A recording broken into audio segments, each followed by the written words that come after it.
It's reported that he owns 19 Rolls-Royces, private jets, several BMWs, different models of Mercedes-Benz cars, and has 15 wives and counting to warm his bed.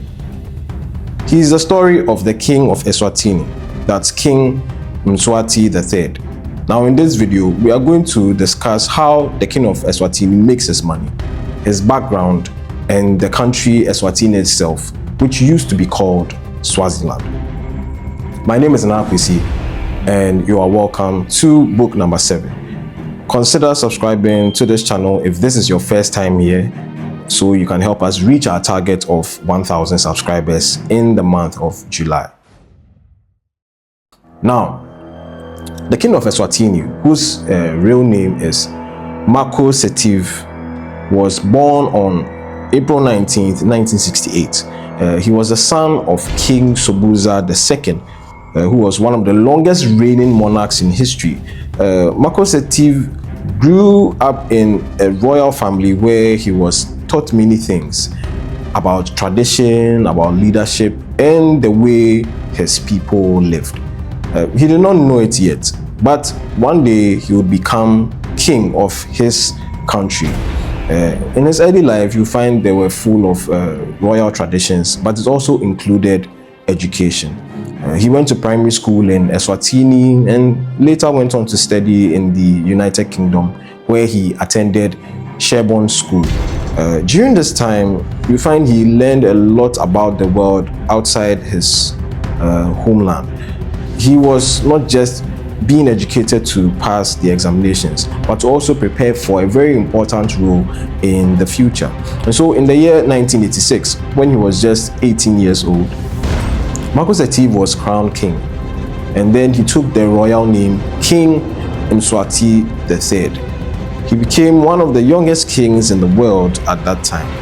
And his role was not easy because he had to lead a country and protect his traditions while the world around him kept changing. But King Mswati III took on the challenge. He became the leader of a small but a proud nation in southern Africa. The people of Eswatini, they look up to him, and many also hope that he would bring hope, he will bring growth, peace, and unity. Eswatini happens to be a landlocked country in southern Africa, and it is one of the smallest countries on the continent. This country shares its borders with South Africa and Mozambique, and even though the country is small in size, it's very rich in culture and traditions. The people of Eswatini, they speak the languages Mswati and English. The country is also known for its beautiful landscapes, mountains, valleys, forests, among other resources that you would find there. It also is famous for its traditional ceremonies, like the reed dance, where the young women there dance and sing to honor the Queen Mother and show respect for their culture. These events are attended by thousands of people each year, and they help to keep the culture alive. Eswatini was formerly called Swaziland, and the name was changed in April 2018 when King Mswati made the announcement during the country's 50th independence celebration. He said the country would now be called the Kingdom of Eswatini. He explained that the name Swaziland was too similar to Switzerland and often was confused with it. But more importantly, he said Eswatini was the country's original name in the local language, which means land of the Swazis. This change was meant to reflect the country's identity and culture. So King Mswati has ruled the country now for many years, and he's known for his strong control over the government.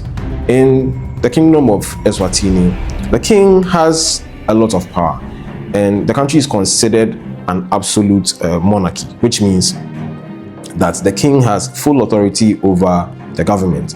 Now, although there are elections conducted in Eswatini, the king is the one who chooses the prime minister and many other key government positions, having people holding these key government positions. This has led to concerns from both the local and international groups. Now, some people believe that the country needs more freedom and democracy. Over the years, there have been protests by citizens who ask for reforms, but the king still remains in control.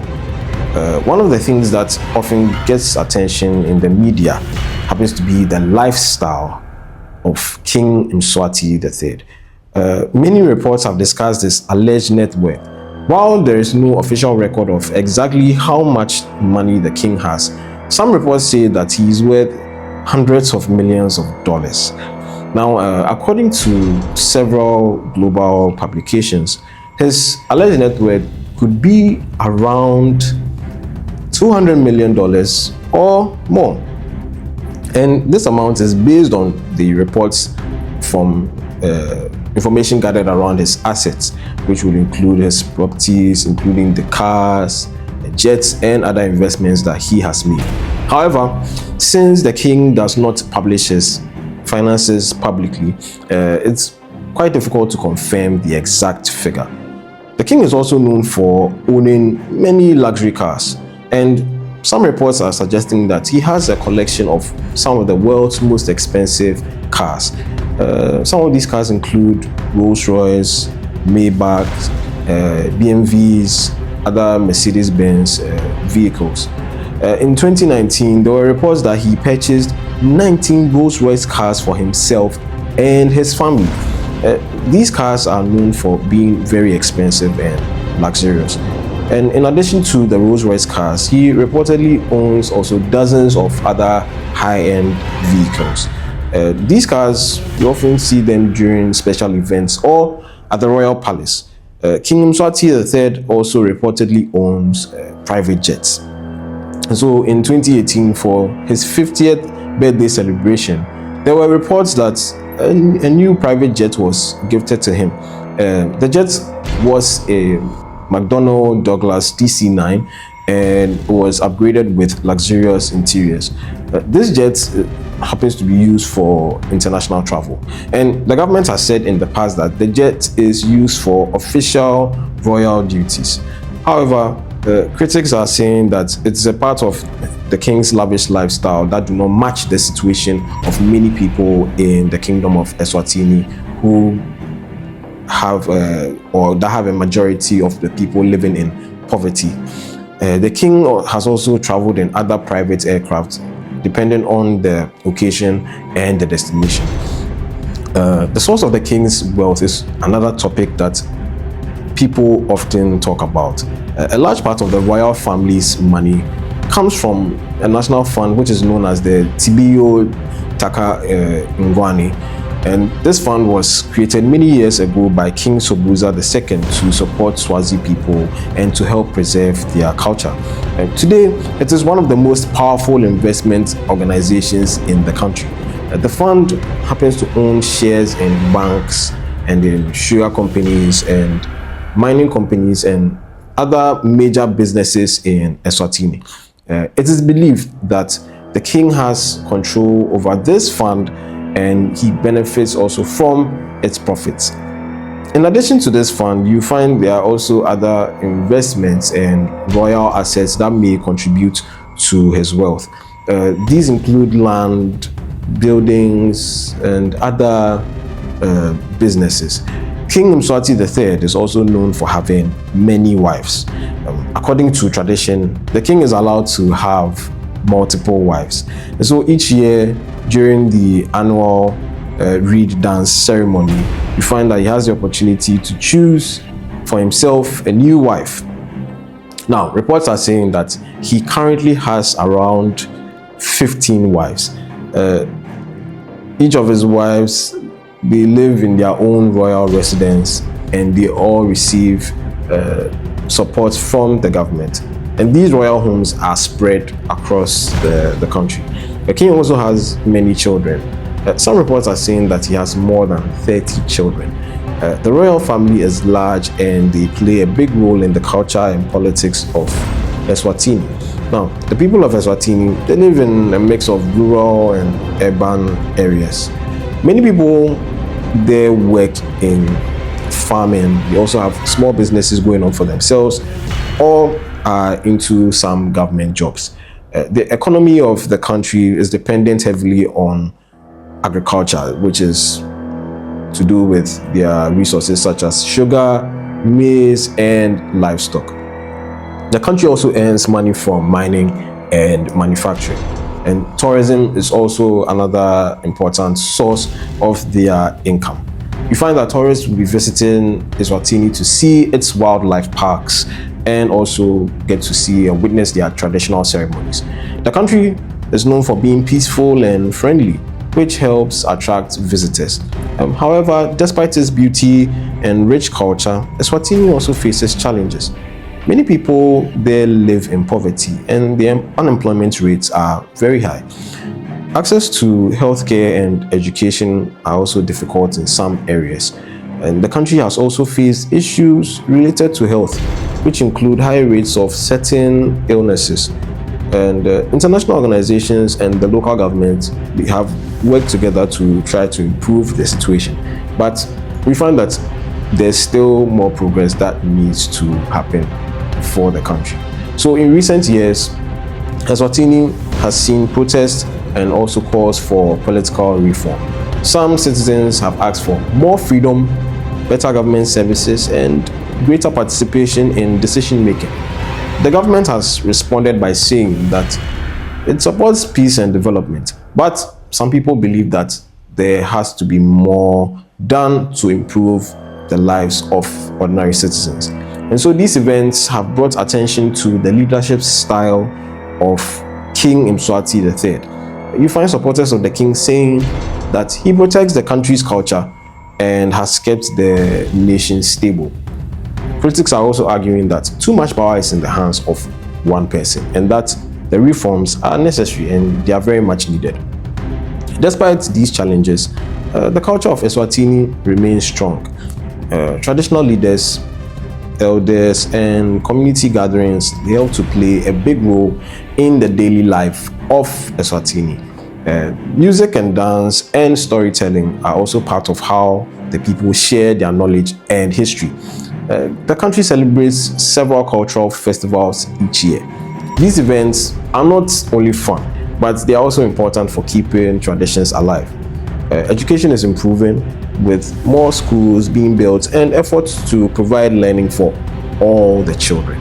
The government and private groups are working to increase opportunities for young people. And so they have designed programs that would be able to support their women and protect the environment and also create jobs. The king continues to rule and his image remains strong in Eswatini. His lifestyle, lavish lifestyle, while often discussed, is just one part of a larger story about a country trying to balance its tradition with modern changes. Some people look up to the king as a symbol of national pride, while others believe that the country needs some new leadership ideas and styles. But there's one thing that is clear about all of this, that the story of the King Mswati III and the Kingdom of Eswatini is unique and full of history. In the world of global politics, you find Eswatini standing out because of its traditional system of government. This is one of the few countries where a monarch has full authority, still has full authority. So it makes it an interesting case for those who study around the facets and areas of leadership, culture, and governance. The king also often represents Eswatini at international events and works with leaders from other countries. He speaks about the importance of African traditions, unity, and also progress. The country has also received support from international partners for development projects. King Mswati III, he has been in power for decades, and during this time, you find the country has changed in many ways. There are more roads, more schools, and better communication. But at the same time, many people are still waiting for better conditions, such as the case of them getting better jobs, quality healthcare, and also better housing. The journey of Eswatini is one that is not yet complete. Though the king remains at the center of the story, it's such that whether he's remembered as a traditional leader who kept his culture alive or as a ruler who missed the chance for deeper reforms depends on what happens next. Many young people in the Kingdom of Eswatini are hopeful.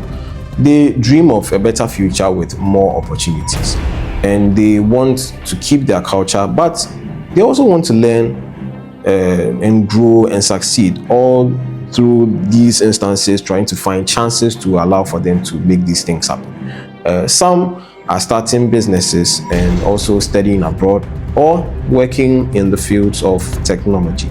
They are part of the next chapter in Eswatini's story. And so the king has time to still listen to the voices of his people and guide the country toward a future that will honor its past, but also be welcoming and very, very welcoming to change. Eswatini remains a country with strong values, deep traditions, and a royal family at its heart. We find that it's a place of beauty and of music and also of resilience. The story of King Mswati III is closely tied to the story of his nation. As the world watches, the decisions he makes will continue to shape the path of this small but proud African kingdom. Thank you very much for staying with us all the way up to this point. If you did enjoy this piece of content, we would wish and like for you to consider subscribing to the channel, hit the like button, drop a comment in the comment section. Don't forget to share with a friend or family. We need for you also to do this. Whilst you've hit the subscribe button, remember to hit the bell for all notifications on new uploads. Till the next episode, my name is Makhosetive, and this has been book number 7.